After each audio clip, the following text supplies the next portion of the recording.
লালটা তো হ্যাঁ লালটা না চিপ দিবি ওকে দিবি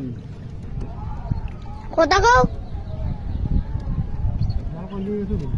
ভিডিও করছে কথা কও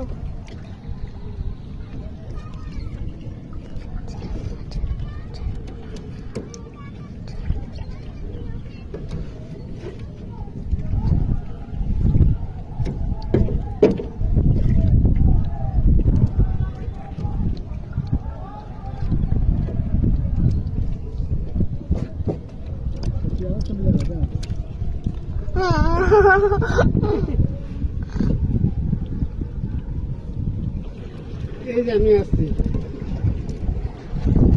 তুই আমার দেখা ভিডিও প্রথম দেখি ভিডিও হচ্ছে কিনা দেখি নামে উঠতেছে হ্যাঁ বল গাছ দেখুন এখানে বন্যা হয়ে গেছে বন্যাতে আমরা মাছ ধরতেছি ঠিক আছে কত মাছ মাছগুলো দেখা সুন্দর করে